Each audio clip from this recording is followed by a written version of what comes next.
네, 우리 사도신경으로 신앙을 고백합니다. 나는 전능하신 아버지 하나님 천지의 창조주를 믿습니다. 나는 그의 유일하신 아들 우리 주 예수 그리스도를 믿습니다. 그는 성령으로 잉태되어 동정녀 마리아에게서 나시고 본디오 빌라도에게 고난을 받아 십자가에 못 박혀 죽으시고 장사된 지 사흘 만에 죽은 자 가운데서 다시 살아나시며 하늘에 오르시어 하나님 우편에 앉아 계시다가 거기로부터 살아있는 자와 죽은 자를 심판하러 오십니다. 나는 성령을 믿으며 공교회와 성도의 교제와 죄를 용서받는 것과 몸의 부활과 영생을 믿습니다. 아멘. 36페이지 찬양하겠습니다. 36페이지 기도할 수 있는데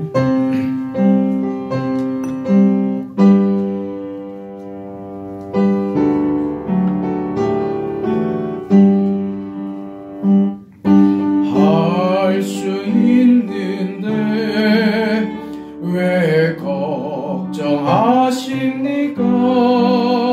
기도하면서 왜 염려하십니까? 기도할 수 있는데 왜 실망하십니까? 기도하면서 왜 방황하십니까? 주님 앞에 무릎 꿇고 간구해 보세요. 마음을 정결하게 뜻을 다하여 기도할 수 있는데 왜 걱정하십니까? 기도하면서 왜 염려하십니까? 다시 한번요. 기도할 수 있는데 왜 걱정하십니까? 기도하면서 왜 염려하십니까? 기도할 수 있는데 왜 실망하십니까? 기도하면서 왜 방황하십니까? 주님 앞에 무릎 꿇고 간구해 보세요. 마음을 정결하게 뜻을 다하여 기도할 수 있는데 왜 걱정하십니까? 기도하면서 왜 염려하십니까? 아멘. 하나님 말씀 요한복음 17장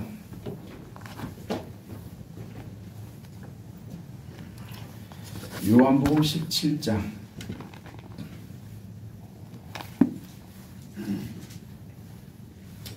2절 한 절만 보겠습니다. 17장 2절 함께 읽습니다. 아버지께서 아들에게 주신 모든 사람에게 영생을 주게 하시려고 만민을 다스리는 권세를 아들에게 주셨음이로소이다. 아멘. 요한복음 17장은 예수님의 기도입니다. 그 1절에서는 오늘 새벽에 우리가 살펴본 대로 영광에 대한 내용을 언급했습니다. 이 영광은 하나님의 모든 것이 다 영광이시죠. 주께서 행하신 모든 것이 다 영광입니다. 하나님의 천지를 창조하시고 다스리시고 그 무소불위하시며 그 전능하시고 의로우시고 거룩하시고 한 이 모든 것들이 하나님의 영광입니다. 그럼 오늘 그 요한복음 17장에서 언급하는 이 영광의 내용은 좀 더 구체적으로 우리 죄인들을 구원하기 위하여 베푸신 구속 사건을 하나님의 영광으로 얘기했습니다. 우리를 죄와 형벌로부터 구원해내시는 하나님의 뜻이 이루어지는 것, 그게 하나님의 영광이며 그 일을 위하여 성자 예수님이 성육신하여 이 땅에 오셨고 그 일을 위하여 십자가에 죽으시고 그 일을 위하여 부활의 영광에 참여하실 겁니다. 그러니까 성부 하나님의 영광을 위하여 성자 하나님이 지금 그 영광의 길을 가신 것이다. 그거죠. 나를 영화롭게 하사 나로 하여금 아버지를 영화롭게 하옵소서. 이게 예수님의 처음 기도였습니다. 이 영광이 오늘 우리에게 어떻게 적용되느냐? 예수님의 구속이 십자가 구원이 아버지께 영광이 되었던 것처럼 오늘 우리가 예수의 십자가의 구원의 증인이 되고 복음의 증인이 되는 삶, 하나님의 구원이 내 인생과 현실을 통해서 나타날 때 그것이 하나님께 영광이 되는 것이며 오늘 나에게도 그게 영광스러운 삶이 된다. 그랬습니다. 나의 영광은 그래서 하나님의 영광에 있으며 그 영광은 내게 있어서 구체적으로 하나님의 구속사, 구원운동에 참여하는 것으로 이루어진다. 그것이었죠. 그래서 그리스도 밖에 있는 인생은 도무지 이 영광을 알지도 못하고 이뤄내지도 못하는 인생들이다 라는 것입니다.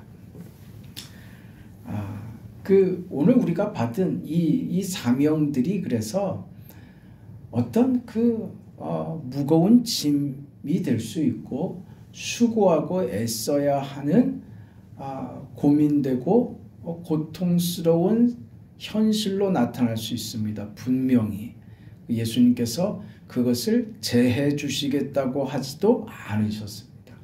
우리 계속해서 봤던 대로 그러나 이 사명이 어려움으로 우리에게 다가오는 것보다는 마치 해산하는 여인과 같이 비교할 수 없는 기쁨과 빼앗기지 않는 기쁨, 그 영광으로 동참하는 길이기 때문에 이것은 우리에게 하나님이 주시는 무거운 삶의 짐으로가 아니라 하나님의 그 영광스러운 일에 동참케 하신 은혜요 복이다. 우리를 그렇게 복되고 귀하게 인정하시고 그렇게 취급하셨다는 것이다. 그런 이해를 가져야 된다 그랬습니다. 우리는 하나님의 은혜로 삽니다.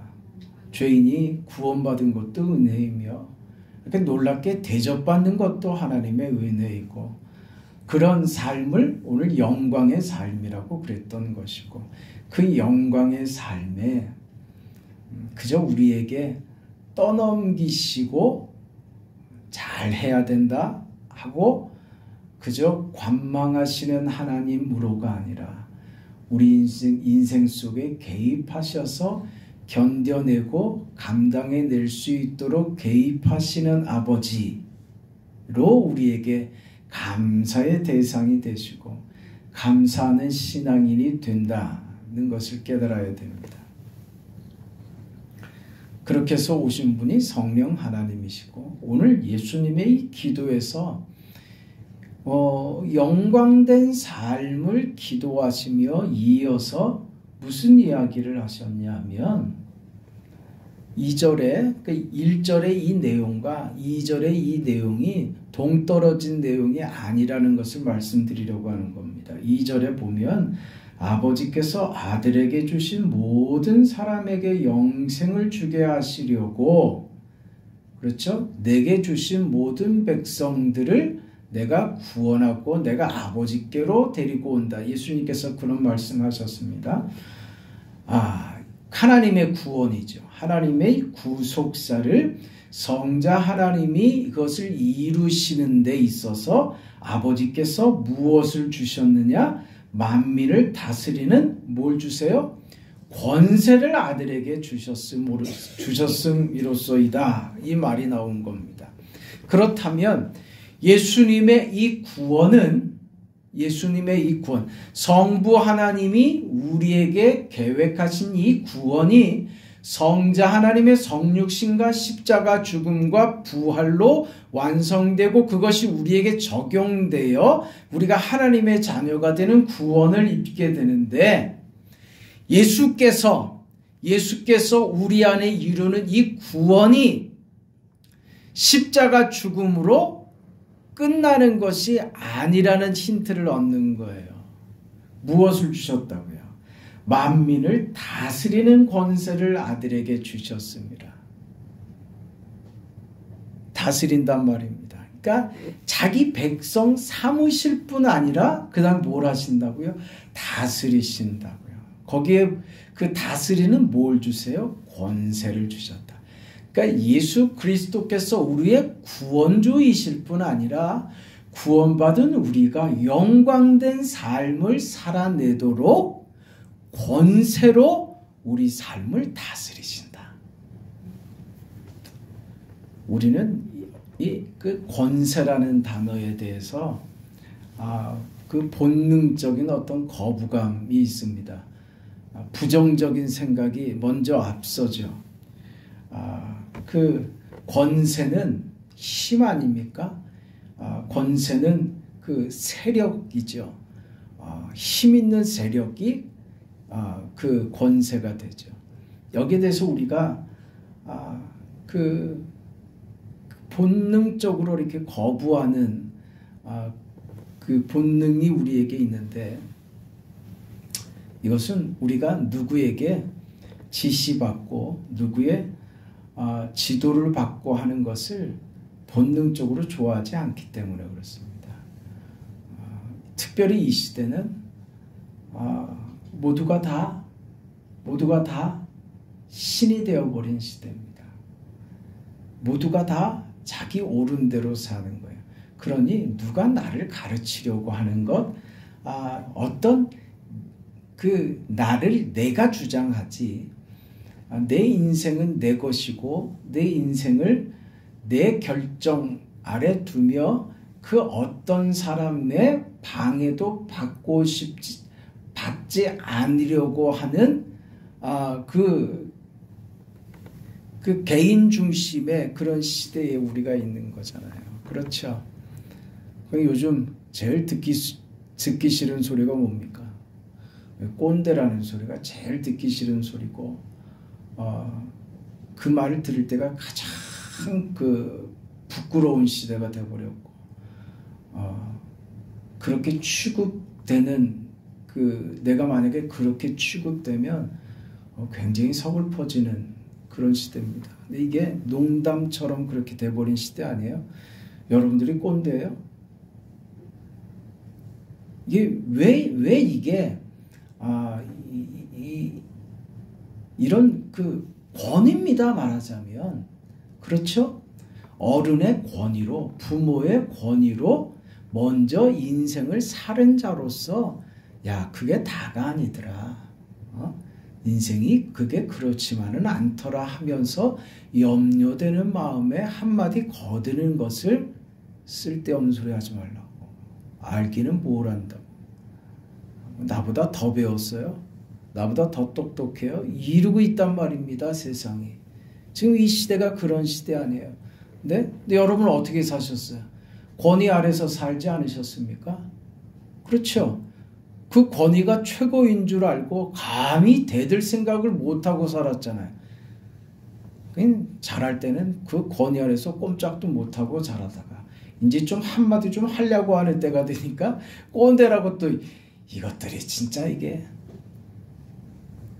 뭐 아무것도 해보지도 못했어. 네?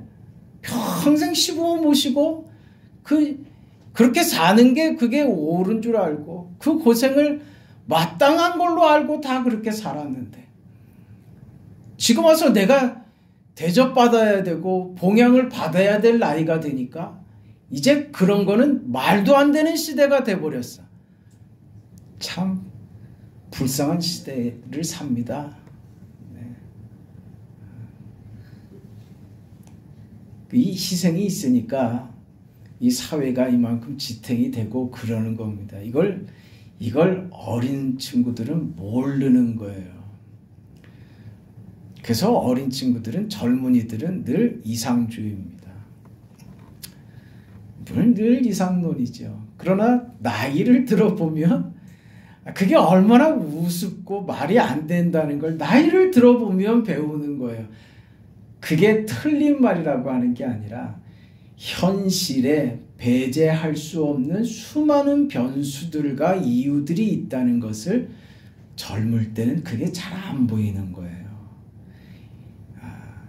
이상주의에 그 늙은이는 없습니다. 젊은 것들만 있지. 그러니까 모르는 거예요. 그러나 인생을 살아본 자들은 그게 그렇지 않은데 그 이상만을 가지고 살 수 없단다. 그게 경험으로 배우고 아는 거 아닙니까? 그래서 한마디 거들고 싶은데 도와주고 싶은데 들어먹으려고 들지를 않죠. 그 사람들의 결과가 어떤지 우리는 옆에서 수도 없이 봐왔죠. 네, 그런 사람들 나이 50, 60 돼서 뭐하고 있던가요? 대개 보면 결혼도 안 하고 결혼을 안 한 게 아니지 못한 거지. 그게 자기 이상이고 자기가 생각하는 정의라고 생각하고 멋지게 사는 인생이라고 생각하는데 60이 넘어가고 70이 넘어가면서 이게 자기가 잘못 생각했다는 것을 그때 깨닫는 거예요. 그게 요즘에 그게 페미니스트들한테 나타나는 그 현상 중에 하나입니다. 모든 제도들을 다 부정하죠. 네? 제일 이 인류 역사에 있어서 제일 근간이 되는 조직이 뭡니까? 가정이라고 하는 거잖아요. 가정을 부정하는 거죠. 가정을 해체하려고 들고요.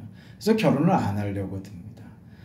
그 비혼주의자 그 선언을 하고 그렇게 하면 마치 이 시대를 앞서가고 멋진 인생을 생각 있고 개념 있는 사람이 된 것인 양 그렇게 앞에서는 아주 당당하게 나는 비혼주의라고 비혼을 선언하고 살지만 실상은요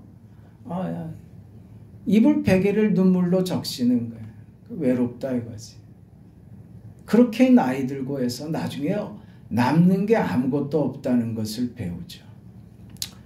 우리 이런 시대입니다. 권세를 하늘로부터 내려온 권세는 더욱더 부정하는 그런 세대인 거죠.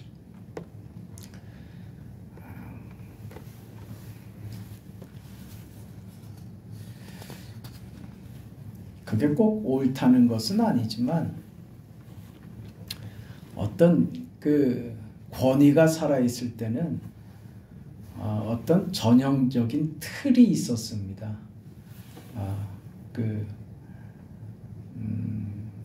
천박해지면 안 된다. 그 권위를 잃으면 안 된다고 하는 그런 의식이 권위 있는 자리에 있는 사람들에게는 굉장히 이게 스트레스가 돼서 모든 걸 다 조심하게 되죠. 그래서 다 이게 비슷해지는 그런 틀이 있었어요. 선생님들의 말투들이 비슷하고 선생님들이 이렇게 가볍게 촐랑대면서 그런 말을 못합니다.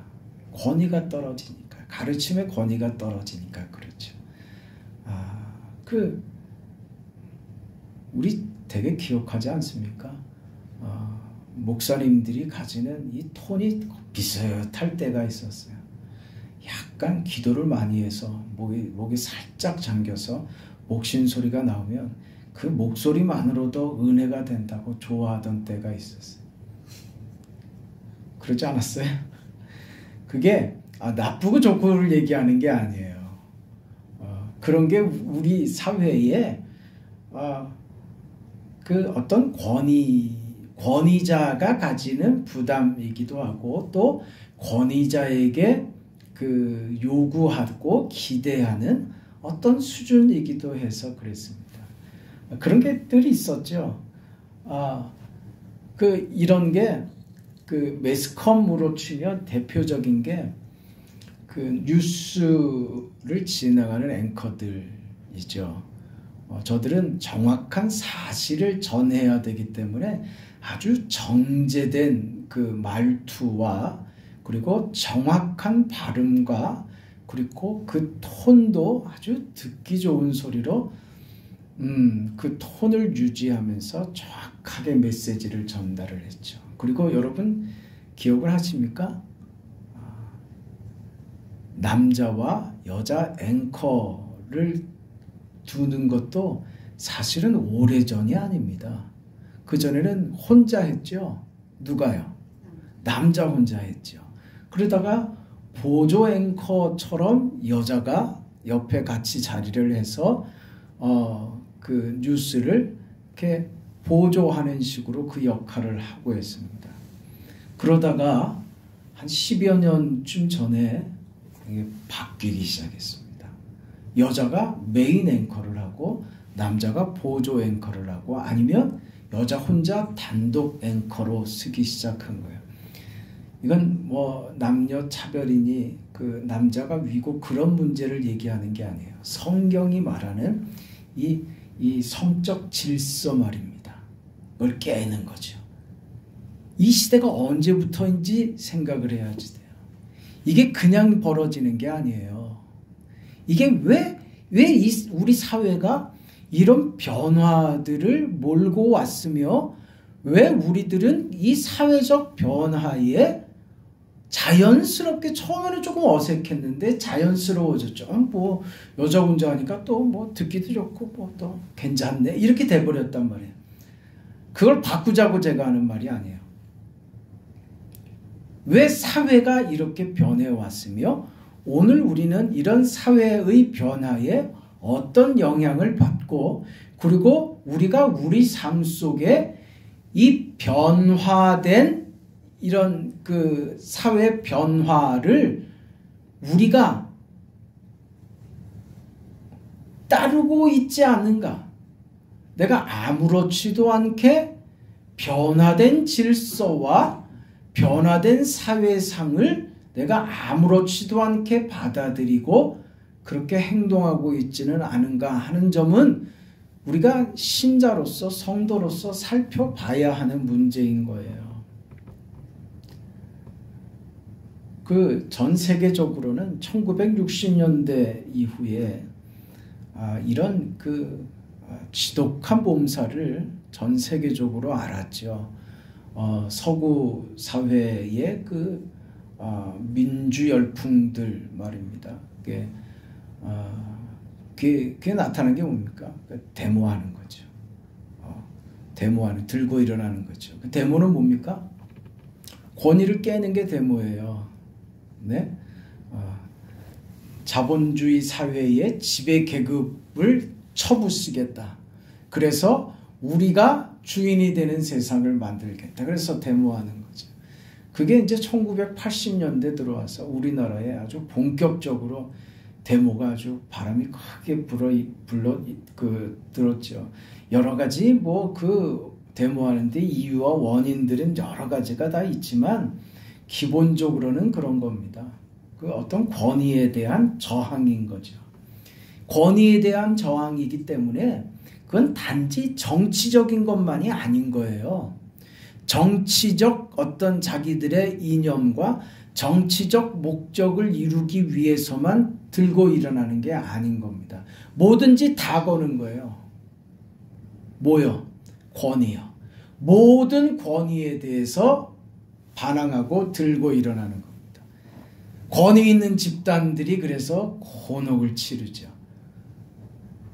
그 권위가 대표적인 게 어디입니까? 학원이죠.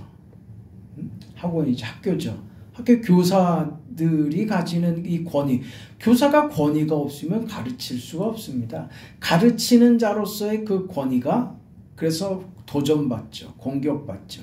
그래서 이 그 학원이 이 교실이 질서가 무너져 대항하고 그 대들죠. 그 또 대표적인 기관이 어디겠어요? 권위의 대표적인 기관. 그건 교회입니다. 교회입니다. 그래서 지금 이 세력들이 교회를 그 일에 어떤 척결해야지 되는 대상으로 교회를 삼는 것이 다 그런 이유가 있기 때문에 그래요. 이런 그 공산주의적 사회주의적 이 사고와 교회가 가지는 가치는 이 점에서 충돌합니다. 우리는 절대하신 하나님이고 저들은 하나님의 자리를 누가요? 대중이 가져야 하는 거예요. 그러니 하나님을 없애야죠. 대중 위에 어떤 권위자도 둘 수 없는 겁니다. 그러니 절대하신. 그래서 일제강점기에 교회가 그렇게 핍박을 받은 것도 그 이유입니다. 우리는 여기서 양보하거나 타협할 수 없는 그런 신앙적 양심들을 우리가 가지고 있죠. 그런 시대입니다. 그러니까 교회가 그 권위에 그 도전을 받고 이게 먹혀 들어갔죠. 네? 그게 사회 곳곳에 그 펼쳐진 그 후유증들이죠. 제가 그 예로 말씀드렸던 TV의 그 뉴스를 전하는 앵커들이 이렇게 변해왔다는 것이 그런 하나의 예들인 것이죠. 이게 교회 안으로 들어오면 어떻게 되겠어요? 교회 안으로 들어오면 교회 안에 있는 권위를 지워버리려고 든단 말이에요. 교회 안에도 그게 우리가 세상을 살면서 세상적 질서와 세상의 변화에 나도 모르게 익숙해지고 거기에 세상적 변화에 내가 거기에 훈련돼 버려서 교회 안에서도 세상에서 배운 그릇된 권위관과 질서관을 교회 안에서 요구하더라 그 말입니다. 교회 안에서 우리야 뭐 그럴 일이 없지만 우리 도시교회에서 정말 골치 아프고 문제가 되는 그런 사람들은요, 젊고 똑똑한 사람들 중에 데모하던 친구들이 교회 안에서 얼마나 어렵게 만들었는지 몰라요. 재직해 하면 난리가 나 자기들 세상이 되는 거죠. 사사건건 그 캐묻고 따지고 그리고 교회에 그거를 바르게 하려고 하는 것은 얼마든지 괜찮습니다. 그런데 뭘 요구하냐면요. 그게 거기서 배운 거예요. 뭘 요구하려면 교회의 질서, 교회의 이 틀을 바꾸려고 드는 거예요. 이게 문제입니다. 이런 시대를 우리가 살고 우리는 여러분 자신도 모르게 여기 젖어 있다니까요. 아무렇지도 않게 보이잖아요. 지금 어색합니까 지금도? 네? 이 질서가 바뀌고 한 이런 세대의 모습들이 아직 어색합니까? 하나도 안 어색하죠. 자연스럽죠.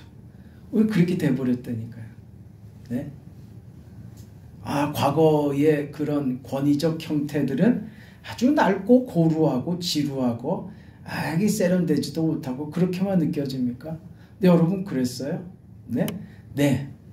체벌은 정말 그 학교 안에서 교육 현장에서 체벌은 정말 안 좋은 겁니다. 그리고 그 시절 우리가 살았잖아요. 그 무식한 교사들 얼마나 많았습니까?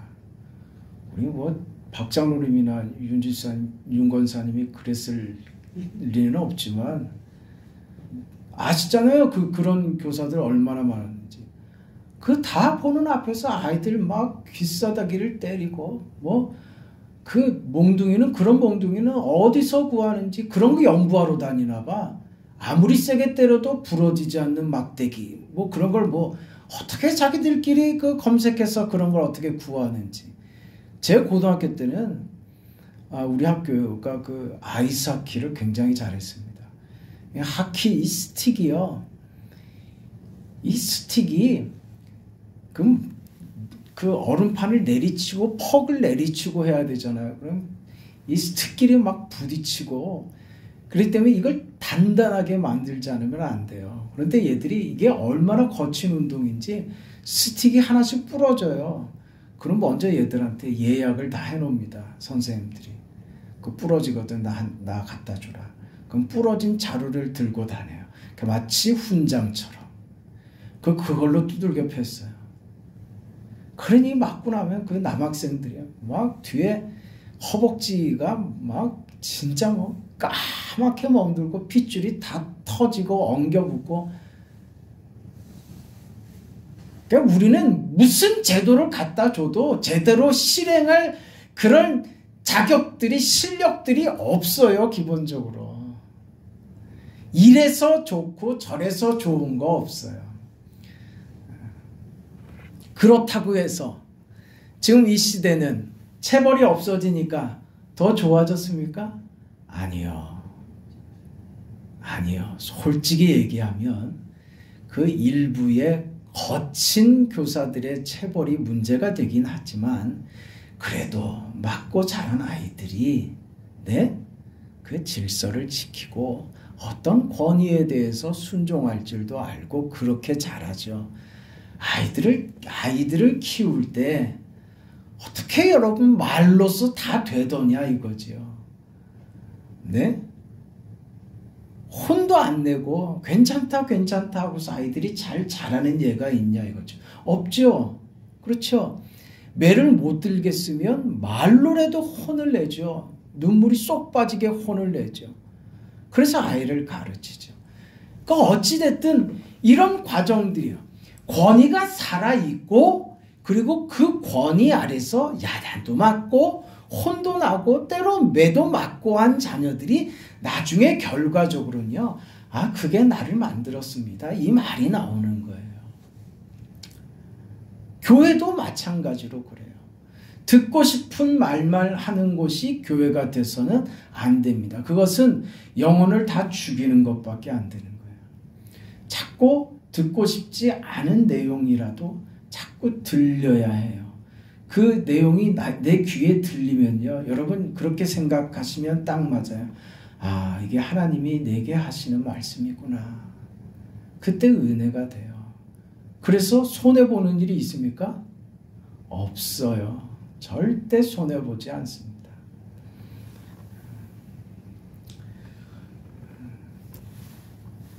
이런 시대의 이런 결과들을 우리가 보면 인생이 삐뚤어져 있구나 하는 것을 생각을 하고 우리는 우리에게 주어진 인생을 내가 마음껏 제대로 살아볼 그런 실력이 내게는 없다는 것을 알죠.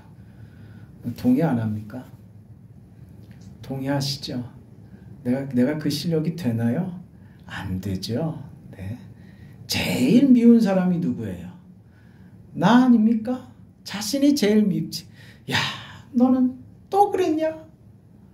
너 그렇게 다짐하고 다음부터는 이렇게 하자고 그렇게 나 다짐하고 결심했었는데 아무렇지도 않게 그 상황이 되니까 참 뻔뻔스럽게도 또 그 짓을 하고 있고 그게 우리 아니에요. 우리는 스스로 그런 삶을 살아낼 하나님의 영광과 하나님의 권위 아래서의 그 복된 인생을 살아낼 그 실력이 우리는 안 된다고요. 그걸 인정해야지 돼요. 여러분 한번 내가 물어볼게요. 지금 갑자기 여러분 개인별로입니다. 10억씩 딱 준다 그러면 어떻게 하겠어요? 딱 드는 생각이 10억이 딱 생겼다.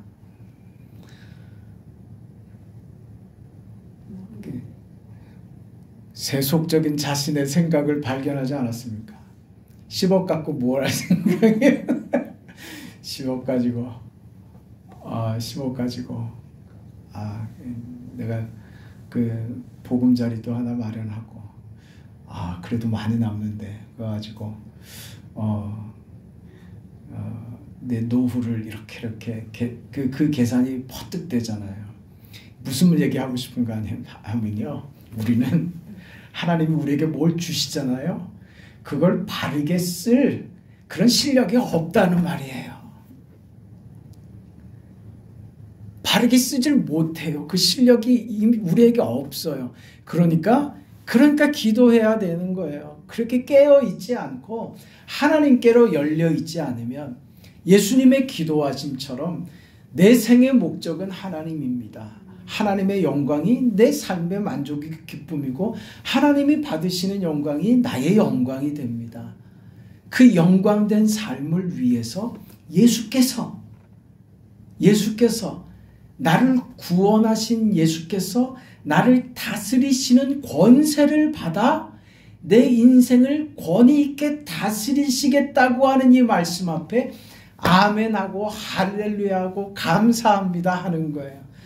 나로 할 수 없는데, 내가 그 실력이 안 되는데, 그래서 예수님께서 나에게 권위 있는 실력으로 내 인생을 도우시겠다. 이게 지금 2절에 있는 기도인 거예요. 그 권세, 아버지께로 부여받은 그 권세로 우리를 다스리시는 예수님. 예수님께서 다스리시기 때문에 그것은 우리에게 있어서 만족이고 감사고 영광이고 기쁨이고 그런 겁니다.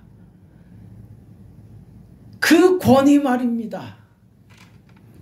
그 권위 아래 순종하라 이거예요. 그게 지금 두 번째 기도인 거예요. 우리는 하나님이 우리를 다스리시고 우리 삶에 개입하셔서 우리 삶 속에 하나님의 영광과 그 뜻을 이루어 가시는 데 있어서 언제나 아멘 하는 자리가 되어야 된다. 예수님의 그 권세 있는 그 인도하심 앞에 감사합니다. 주여, 나를 다스려 주세요. 내 인생을 다스려 주세요. 주님께 완전히 항복합니다. 그게 우리 자리인 거예요.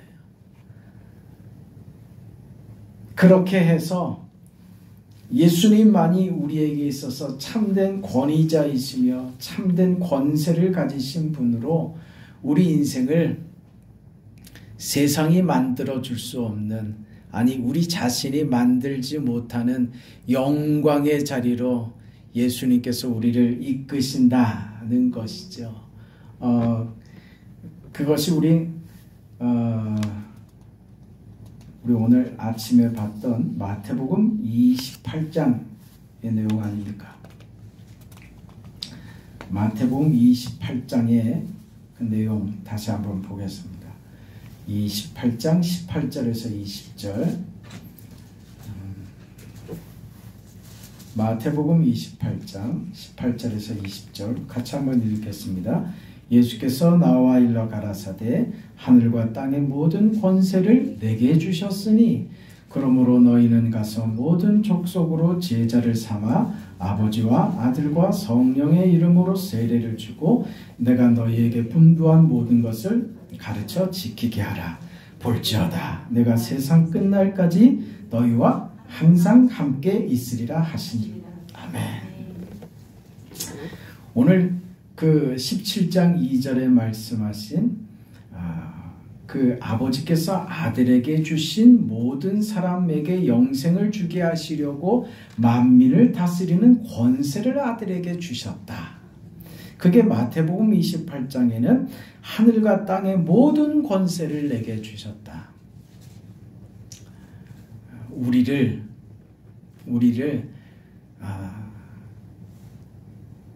살게 하시는 힘, 내가 하나님의 자녀답게 살 수 있도록 하시는 그 힘, 그 예수님의 권세에서 나오는 겁니다. 그 주님의 다스리심 속에서 우리는 하나님의 영광을 드러내는 복된 인생이 될 것입니다. 예수님이 하늘과 땅의 권세를 모두 가지셨습니다. 그리고 우리를 다스릴 뿐 아니라 그 권세를 지금 가지고 계십니다. 믿습니까? 예수님께서 부활하고 승천하여 지금 하나님 보좌 우편에서 우리를 위하여 기도하시는, 우리를 다스리시는 그 권세를 행사하고 계시는 거예요. 내가 세상 끝날까지 너희와 항상 함께 있으리라. 이게 예수님이 우리에게 행사하시는 권세라고요. 그 권세로 우리에게 행사하시는 거예요. 오늘 우리는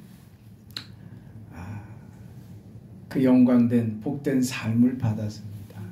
그 인생을 넉넉하게 살아갈 수 있도록 하나님께서 우리를 붙드시고 예수님이 그 권위로, 사랑의 권위로, 은혜의 권위로 우리를 도와주십니다. 그 인생을 사는 우리는 그 마땅히 걸어갈 우리의 삶을, 하나님의 영광된 삶을, 구체적으로 뭐요? 구속사에 동참하는 그 삶을 말합니다. 하나님의 구원과 복음을 증명하고 확정하고 사람들에게 알리는 일에 내 인생이 쓰임받는 것, 나를 통해서 예수 믿는 사람은 저렇구나 하는 것을 보이는 것이요. 그 자리가 하나님이 받으시는 영광이며 우리가 누릴 나의 영광이 되며, 그 자리가 예수님께서 계속해서 말씀하셨던 것처럼 내가 너희에게 주는 기쁨이요, 빼앗기지 않는 그 기쁨이요, 그게 우리 인생의 것이 된다고 하는 것이죠. 그래서 우리는 그렇게 어떻게 살아야 되느냐? 교회 안에서 교회의 권위 아래 순종할 줄 알아야 되는 것이며, 우리는 또 세상 앞에서 말씀을 받은 자 예수 그리스도와 함께 하는 자로서의 권위가 우리 안에 있어야 하는 거예요. 그게 앞서 그 예로 말씀드렸던 것처럼, 그래서 말하는 것, 행동하는 것, 어느 것 하나도 부담을 가지고 책임감을 가지고 정죄하려고 하는 노릇들 말입니다. 그래서 우리는 세상 앞에서도 하나님의 자녀된 권위 있는, 권세 있는 자로서의 모습이 무엇인가를 보여줘야 됩니다. 그 자리는 어디라고요? 복음, 구원이죠. 그게 뭐예요? 예수님이 지셨던 십자가입니다. 그 십자가가 우리 인생에게 늘 그렇게 이겨내시고 살아내시고 그렇게 하시기를 바랍니다. 그 오른뺨을 때리면 왼뺨도 돌려대세요. 네. 그 인생 사는 겁니다. 우리는 수치스럽지 않습니다. 우리는 내가 당할 모욕도 없습니다. 왜? 예수님께서 다 체휼하셨다 그랬잖아요. 우리의 고난과 아픔과 괴로움과 질병과 모든 것을 예수님께서 다 담당하셨어요. 예수님께서 다 겪어내셨다. 그러니까 우리는 억울할 것도 없고 화날 것도 없고 자존심 상하고 그럴 거 없다 이거야. 그저 우리가 할 것은 뭐야? 나에게 멸시를 하고 나에게 모멸감을 주는 저 상대를 보면서 당신이 그러는 것은 죄가 당신을 그렇게 만든 것이라는 것을 이해하고 죄에 매여서 사탄에 매여서 이것밖에 할 줄 모르는 죄된 세상을 불쌍히 여기는, 예루살렘을 보고 우시는 예수님처럼 저들을 불쌍히 여기고 저를 위해서 기도하는 자리에 가는 것, 그게 우리의 영광이며 우리가 십자가로 드러낼 우리의 권위 있는 인생이다. 그런 인생 살아내시기를 축원합니다. 거룩하시고 자비하신 영광의 아버지 하나님, 은혜와 사랑 감사합니다. 세상 살아가면서 세상의 어떤 조류와 세상의 가치와 세상의 가르침에 우리 믿음이 질서를, 정체성을 잃지 않고 하나님께서 우리에게 기대하시고 요구하시고 만들려고 하시는 하나님의 목적을 우리 인생 가운데 만들어낼 수 있도록, 그런 인생 살도록 하나님 도와주옵소서. 십자가가 늘 각인되고 예수의 죽으심이 우리 인생 속에서도 다시 반복되고 그리스도께서 사신 십자가의 삶을 우리도 살아내므로 하나님의 영광과 십자가로 드러내신 예수의 그 권세 있는 삶을 오늘 우리도 그렇게 살아낼 수 있도록 하나님 도와주옵소서. 그렇게 할 수 있도록 하겠다고, 내가 너와 세상 끝날까지 함께 하겠다고 하신 주님의 약속을 믿습니다. 붙들고 그렇게 살기로 다짐하고 걸음을 떼오니 우리 인생 가운데 하나님 역사하여 주시옵소서. 돌아가는 발걸음 지켜주시고 사랑하는 성도들 은혜 가운데 지켜주시옵소서. 예수님의 이름으로 기도합니다. 아멘. 하늘에 계신 우리 아버지여, 이름이 거룩히 여김을 받으시오며 나라가 임하시오며 뜻이 하늘에서 이루어진 것 같이 땅에서도 이루어지이다. 오늘 우리에게 일용할 양식을 주시옵고 우리가 우리에게 죄 지은 자를 사하여 준 것 같이 우리 죄를 사하여 주시옵고 우리를 시험에 들게 하지 마시옵고 다만 악에서 구하시옵소서. 나라와 권세와 영광이 아버지께 영원히 있사옵나이다. 아멘.